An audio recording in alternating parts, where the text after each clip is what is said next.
Hello everyone, welcome back. Class 4 और Hindi book है नायरा, उसका आज चैप्टर नंबर 8 लेके आए हैं, जिसका नाम है वन महोत्सव। और वन महोत्सव ये क्या है? वार्तालाप, यानी कि आपस में दो लोगों की बातें वन महोत्सव पे। तो इस चैप्टर को हम स्टार्ट करेंगे और उससे पहले सबसे पहले देखते हैं हम लोग पाठ चर्चा, यानी कि इस लेसन में जो दिया गया है उसके बारे में सबसे पहले देखेंगे कि इसमें क्या वन महोत्सव में क्या दिया गया है। तो पाठ चर्चा देखते हैं। बच्चों, ग्लोबल वार्मिंग आज एक बहुत बड़ा खतरा है, अतः इससे बचने के लिए अधिक से अधिक वृक्ष लगाना अत्यंत आवश्यक है। वन महोत्सव एक ऐसा ही कार्यक्रम है। तो आओ बच्चों, हम सब पाठ को पढ़कर जानेंगे कि वृक्षारोपण से क्या क्या लाभ है।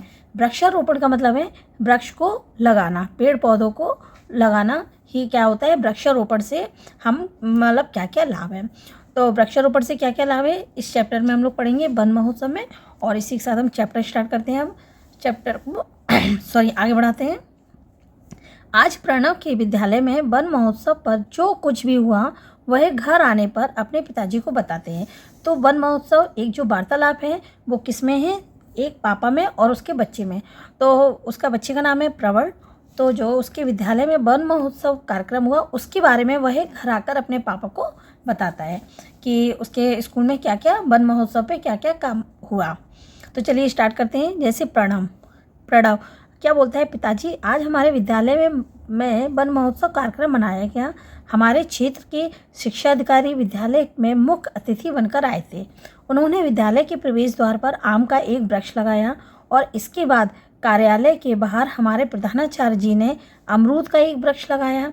फिर सभी अध्यापक अध्यापिकाओं ने, यानी कि सभी टीचर्स ने क्रमशः एक एक वृक्ष लगाए।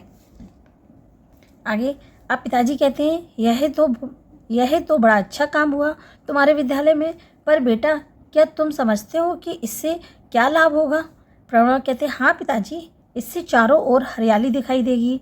शिक्षा अधिकारी महोदय ने हमें वृक्षारोपण से होने वाले लाभ भी बताए और उन्होंने बताया कि वृक्षों से हमें इमारती लकड़ियाँ भी मिलती हैं तथा फर्नीचर बनाने के लिए भी लकड़ियाँ उपलब्ध होती हैं। हम आज मेज, कुर्सी, अलमारी, सोफ़ा आदि का प्रतिदिन जो उपयोग करते हैं वो भी इसके लिए भी हमें वृक्ष हमें क्या देता है? लकड़ियाँ देता है। पिताजी कहते हैं गांव में तो वृक्षों से ईंधन भी मिलता है और सबसे बड़ी बात यह है कि वृक्ष हमें शुद्ध वायु यानी कि ऑक्सीजन भी देते हैं, जिससे हमें सांस लेने में आसानी होती है और हम सांस के रूप में जिसको ग्रहण करते हैं, यानी कि सांस लेने में कौन सी गैस हम लोग यूज़ करते हैं? ऑक्सीजन। प्रणव कहते हैं जो हम सांस छोड़ते हैं वह प्रदूषित होती है, यानी कि जो हम सांस लेते हैं वो क्या होती है? ऑक्सीजन। और जो हम सांस छोड़ते हैं, है ना, सांस लेते समय ऑक्सीजन यूज़ करते हैं और छोड़ते समय हम कौन से करते हैं? Carbon dioxide. तो वो क्या होती है? दूषित होती है। तथा इस दूषित वायु को पेड़ पौधे होते हैं वह ग्रहण करते हैं और उसको शुद्ध करके हमारे तक पहुंचाते हैं। ठीक है, तो पेड़ पौधे हमारे किस लिए काम आते हैं? कि जो हम सांस लेते हैं ऑक्सीजन और जो हम छोड़ते हैं कार्बन डाइऑक्साइड, उस कार्बन डाइऑक्साइड को वृक्ष है वो ग्रहण करते हैं और ग्रहण करके यानी कि वो ले लेते हैं, फिर उसको शुद्ध करते हैं और शुद्ध कर वह हमारे जीवन रक्षक होते हैं, यानी कि वो हम लोगों तक पहुँचाते हैं, सांस लेने में हेल्प करते हैं। पिताजी ने कहा पेड़ों से हमें फल फूल के अलावा उपयोगी जड़ी बूटियाँ भी मिलती हैं, इनसे विभिन्न प्रकार की औषधियाँ भी तैयार होती हैं। पेड़ पौधों से हमें क्या क्या मिलता है? फल फूल और कई प्रकार की जड़ी बूटियाँ भी प्राप्त होती हैं, जो कि हमें दवाइयाँ यानी औषधियों के रूप में मिलती हैं। प्रणव कहते हैं पिताजी ये पेड़ गर्मियों में ठंडी छाँव भी देते हैं और पेड़ों पर खिले हुए सुंदर और सुगंधित फूल कितने प्यारे लगते हैं। प्रणव कहते हैं पिताजी जो गर्मियों में पेड़ पौधे होते हैं वो ठंडी छाँव और हवा भी देते हैं और उस पर खिले हुए फूल काफ़ी अच्छे सुगंधित और कितने प्यारे लगते हैं। पिताजी कहते हैं हाँ बेटा, मन करता है उन्हें देखते ही रहें। फिर प्रणव क्या करते हैं, हमारे प्रधानाचार्य जी ने बताया है कि पेड़ पौधे बादलों को अपनी ओर आकर्षित करते हैं, इस तरह से ही वर्षा में सहायक भी होते हैं।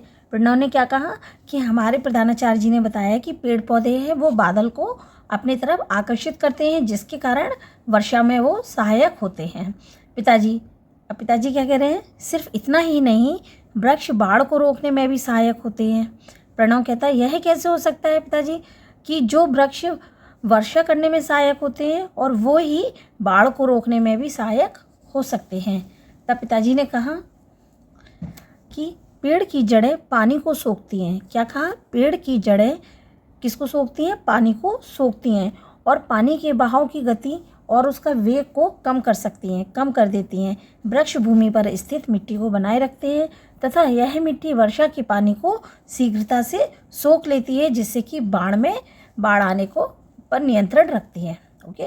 प्रणव कहता, हाँ पिताजी, हमारे अध्यापक ने भी बताया कि नदियों के उद्गम स्थानों और पहाड़ों पर वृक्षों के कट जाने से वहाँ की मिट्टी बहकर नदियों के मुहाने को पाट देती है। इसका परिणाम यह होता है कि भयंकर बाढ़ आ जाती है और अनेक गाँवों को बहा भी ले जाती है। इसलिए वनों के कटाव को रोकना चाहिए। पिताजी ने कहा, एक बात और ध्यान देने की है कि वह यह है कि आजकल मिलों और कारखानों की चिमनियों से निकलने वाला धुआं भी वायु को क्या कर रहा है बच्चों? प्रदूषित कर रहा है। यानी कि जो चिमनियाँ और कारखानों से धुआं निकलता है गंदा, वह वायु को कैसा कर देता है? गंदा, यानी कि प्रदूषित कर देता है। ये देखिए, गाड़ियों से भी धुआं निकल रहा है और चिमनियों से भी धुआं निकलता है। तो ये सारा ये भी धुआं जो भी निकलता है गंदा, तो वो कहाँ जाता है? वायु में मिक्स होके, हवा में मिक्स होके ये वायु को कैसा कर देता है? प्रदूषित कर देता है। जी पिताजी, नगरों में बसों, ट्रकों, कारों और स्कूटरों से जो धुआं निकलता है, क्या वह वायु को प्रदूषित नहीं करता है? पिताजी ने कहा, अवश्य, बसों, ट्रकों से निकलने वाला धुआं भी वायु को क्या करता है? प्रदूषित करता है। हवा होती है, वो सांस लेने से क्या होता है? फेफड़ों पर बुरा प्रभाव पड़ता है और जिससे दमा आदि रोग होने का भी खतरा रहता है। फिर प्रणव क्या कहते हैं? तो पिताजी, वातावरण को दूषित होने से हम कैसे बचा सकते हैं? पिताजी ने कहा, बेटा, वातावरण को दूषित होने से बचाने के लिए हमें अधिक से अधिक पेड़ लगाने चाहिए। प्रणव कहता, अच्छा पिताजी, अब हम भी पेड़ लगाएंगे। पिताजी ने कहा, हाँ बेटा, चलो हम लोग पेड़ लगाते हैं। तो इसी के साथ ये चैप्टर नंबर 8 की वन महोत्सव की रीडिंग है कंप्लीट होती है। अब हम लोग इसको बढ़ते हैं आगे। तो अब स्टार्ट करते हैं इसकी एक्सरसाइज में हम देखेंगे इसकी फिल इन द ब्लैंक्स। उचित शब्द चुनकर खाली स्थान भरो। तो पहला है, वृक्षों से हमें के लिए लकड़ी मिलती है। तो वृक्षों से हमें किसके लिए लकड़ी मिलती है? ईंधन के लिए। तो इसमें हम क्या लिखेंगे? ईंधन। दूसरा है, वृक्ष खाली स्थान को अपनी ओर आकर्षित करते हैं। तो अभी हम लोगों ने क्या पढ़ा था कि वृक्ष किसको? बादलों को भी, यानी कि वर्षा को अपनी ओर आकर्षित करते हैं। तो यहाँ पे क्या लिखेंगे बच्चों? वर्षा।